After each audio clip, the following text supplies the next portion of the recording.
அழிவின் விளிம்பில் இருக்கும் 20 வகையான நாட்டு மாடுகளை காப்பாற்ற இஷ்டா நிறுவனத்திலிருந்து தயாரிக்கப்படும் பொருட்களை வாங்கவும். காலையில் பயன்படும் பல்பொடி முதல் இரவில் பயன்படும் கொசுவத்தி சுருள் வரை இஷ்டாவில் உள்ளது.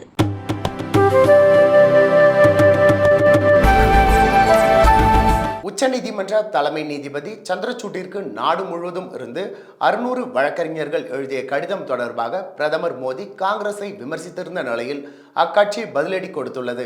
காங்கிரஸ் கட்சியின் தேசிய தலைவர் மல்லிகார்ஜுன கார்கே வெளியிட்டுள்ள பதிவில், இந்திய நிறுவனங்களை உங்களுடைய தனிப்பட்ட சொத்தாக கருதும் உங்களை நோக்கி சில கேள்விகள். 2018ஆம் ஆண்டு உச்சநீதிமன்றத்தின் 4 நீதிபதிகள் தலைமை நீதிபதி தீபக் மிஸ்ராவுக்கு எதிராக பொதுவெளியில் பேட்டியளித்தனர்.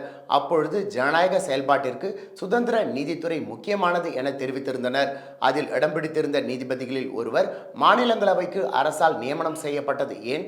இதுவரை இல்லாத வகையில் முன்னாள் உச்சநீதிமன்ற தலைமை நீதிபதி ரஞ்சன் கோகாய் 2020இல் மாநிலங்களவை எம்பியாக ஜனாதிபதி ராம்நாத் கோவிந்தால் நியமனம் செய்யப்பட்டார். அதற்கு முன்னதாக அது போன்ற எந்த நீதிபதி பெயரும் பரிந்துரை செய்யப்படவில்லை. மக்களவை தேர்தலுக்காக மேற்கு வங்கத்தில் முன்னாள் உயர்நீதிமன்ற நீதிபதி அபிஜித் கங்கோபாத்யாவை உங்களுடைய கட்சி வேட்பாளராக ஏன் நிறுத்தியுள்ளது?